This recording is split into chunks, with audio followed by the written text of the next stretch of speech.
Hi, I'm Andrew Holzman of Family Tree Counseling Associates. I'm a licensed marriage and family therapist. I work in Carmel, Indiana, and my email is aholzman, Holzman, 2 at comcast.net. My phone number is 317-457-8668. Please give me a call or an email if you are so inclined and like to talk. I'm entitling this video, hey, what if I'm in recovery and my partner is not? And that's a question I get asked a lot, that folks who start in recovery and are working on their issues and getting close to uncovering their family of origin feelings and pain and dealing with their inner demons and destructive behaviors. And they're coupled with someone who may not be in recovery, may not be looking at any of that, and they get frustrated.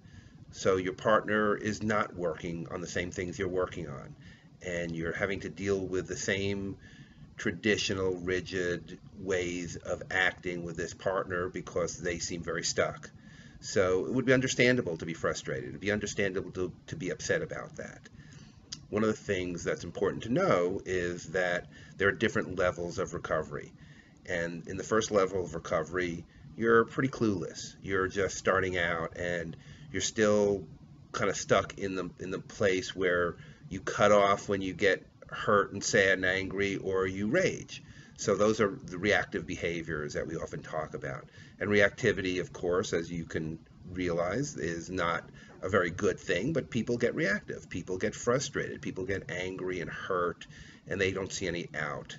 It's kind of the spouse who would say, well, you don't listen to me unless I'm yelling at you. That would be a reactive behavior. Or the person who tries and is banging their head against the wall and they're not getting anywhere with their spouse, and so they just shut down and they just don't talk anymore. Well, those are both reactive in their own way. So in another level of recovery, the second level of recovery, what you're doing is you're in a little bit further into your therapy and you're thinking about things. You're reading, you're talking, you're dealing with your issues, you're thinking about your family of origin, and you're saying, oh, well, these folks and these patterns are destructive in my life, so I need to change those patterns. And as you're changing those patterns, you tend to cut out people from your life. You cut out that mom who has been rejecting or who is too gossipy and too enmeshing, or the dad who just doesn't accept you and criticizes you, or the sister who is always angry at you. And you tend to not spend as much time with those people and maybe even not talk to them anymore because the behaviors that they exhibit are just, you're very aware of them at this point. In the past, you might have put up with them and you swallowed your feelings and you grumbled to your friends or to your spouse, but you didn't really deal with them in any way that was conducive because they're family and you want to stick with them. And the same can be said with your spouse as well. Things happen, you get into certain patterns, you do certain things in certain ways, and they just don't work out, and you swallow those feelings. Well, in this next level of recovery, you're paying attention to those feelings.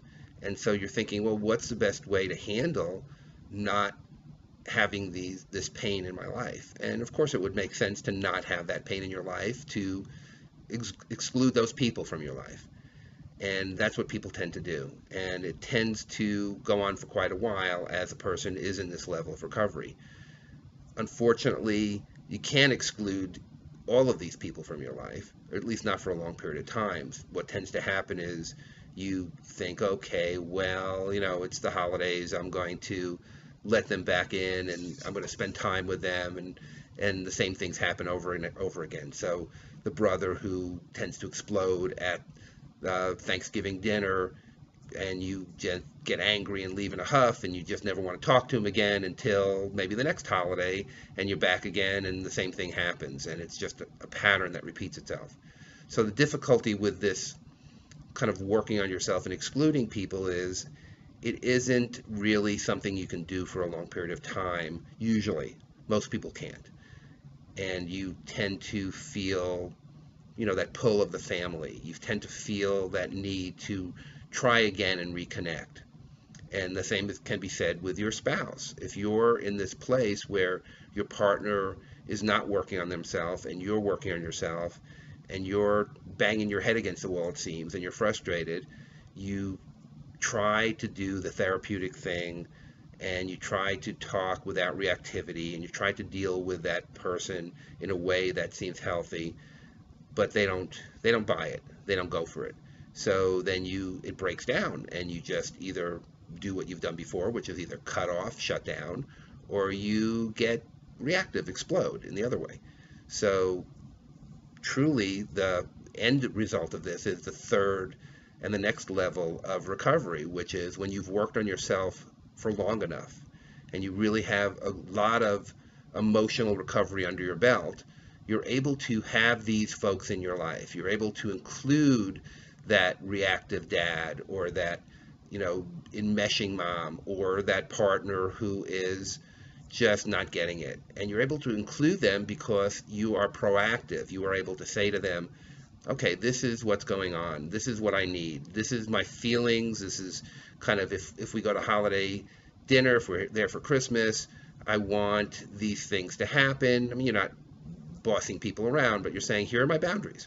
Here's what's going to happen. If someone blows up, if brother blows up, or someone does something untoward, you're going to have some consequences. The consequences are you might have to leave, you might have to have some kind of discussion, some kind of family meeting, but you're setting it up so you're saying, here's who I am, which is hard for people to do, to be vulnerable, to be real.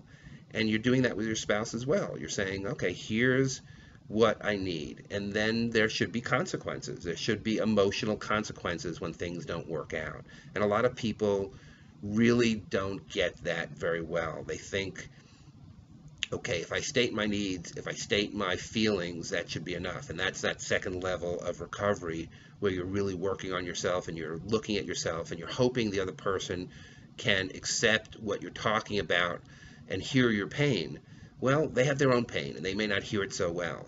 So you have to really be clear about what you're feeling and what you're going through and state that and have consequences, emotional consequences often, when that doesn't work out. And you're talking about this and you're not shutting down and you're following through. That's a big deal. So if I say, hey, that really hurt my feelings, and you don't get it, you blow it off somehow, then it's my responsibility to say, that wasn't okay for me, that you blew me off, that you cut me off.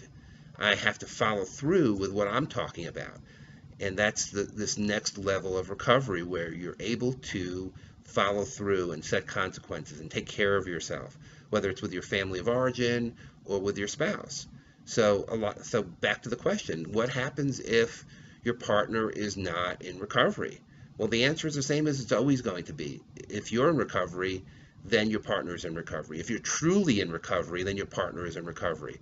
If you're halfway in recovery and you're not being vulnerable and you're not being real and you're not being open and you're not following through, then your partner is not going to be in the kind of recovery that you want them to be. They won't be able to pick up on what you need because either they're oblivious or they're dealing with their own personal issues and demons. And so they're not going to psychically know what you need. So it's a matter of clarity. It's a matter of following through. It's a matter of following up what's really important here. And if you're truly in recovery, if you're truly at that next stage, that third stage of recovery, then your partner will be too. And if they're not, if you really have someone in your life who, when you're vulnerable, when you're real, when you're following through, when you're following up, cannot get it, then you have a decision to make. But often what happens is people make these decisions prematurely. They are half in. They are just putting their toes in the water rather than jumping in all the way. And they're thinking, well, this person doesn't get it. This person is somebody I can't be with.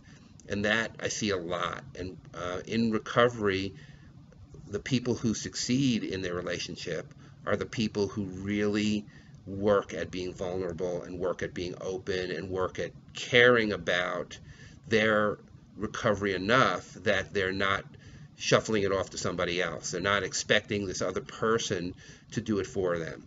So if you're working on your own recovery, as I've said, then the other person will get it. They will come along, and if they don't, then you're still working on your recovery and you're being able to make some decisions, some hard decisions.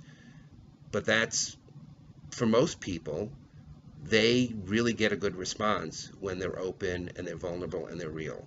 They just don't realize that they're not getting that response by being partway in. So when they jump fully into the water, then things change. I've seen that many times over the years I've done this. I've been in practice for over 30 years, and that seems to be a truism, that when a person really is in recovery and they really are caring about being open and honest and real, things change. And sometimes, yes, sometimes you have to make that hard decision, but most of the time you do not. Most of the time the relationship will work if one person is bringing that other person along. I've seen it time and time again. Thank you for listening. I'm Andrew Holzman of Family Tree Counseling, 317-457-8668, aholzman2@comcast.net. I appreciate you listening, and I'll talk to you again soon. Thank you.